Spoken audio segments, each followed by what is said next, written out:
Hey, it's Brett back once again with Backyard Nature. Now, a couple weeks I found, actually I shouldn't say a couple weeks, about a week ago we were getting ready to go on vacation and I found out in our front little crazy little bush out here some shrub with all sorts of thorns. I don't know what it is, an ornamental of some sort. There was a bird nest and they were actually teeny tiny little chicks in there, which for most of you look at that and go, oh well yeah, we see bird nests, we see little young ones. It happens in April, it happens in May. Well, this was right up towards the end of July. Now a lot of birds will do two clutches. They'll have the first clutch early, and if they've got time, they'll have a second. If something happens to the first one, and they lose the eggs, or they lose the chicks, and there's still time, they will go again. So it is not uncommon for birds to have a second clutch of eggs in July. I'm going to go ahead and show you what I found. Alright, so deep in the shrubbery, you can see the teeny little black circle of an eye and little yellow beak. Its brother and or sister was in there earlier today and has already jumped out. This appears to be the last chick left. These are house sparrows. I know a lot of people aren't real big fans of house sparrows, but I think it was really cool that the nest was so close to my front door. Typically it's 3 to 4 weeks that birds are sitting on eggs, and then another 4 to 6 weeks or so before the little ones then after hatching are ready to fly. We are getting close with this one, and of course the important part is August is coming. Migration season is a lot closer than you think. So for every 3 or 4 chicks that survive, there's usually one that doesn't.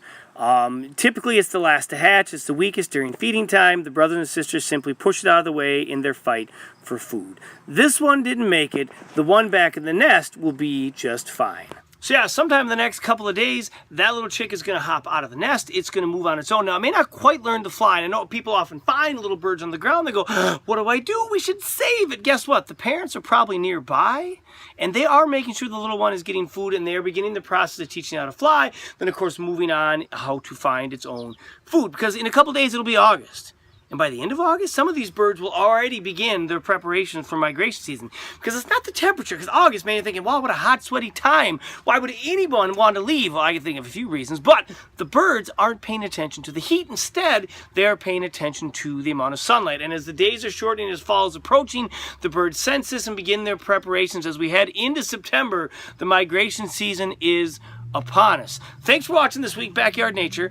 Real quick, the very first inaugural episode, Vomit Slime Mold, my great friend and fellow naturalist Kirk Mona pointed out that vomit slime molds are not actually fungus, and he is correct. At one point in time, they were considered to be fungus because of the way that they would reproduce using spores. They're actually a single-celled organism, a protist. Now, the plasmodial slime molds, which is the dog vomit slime mold, often then group together and form one supercell with all sorts of teeny tiny nuclei.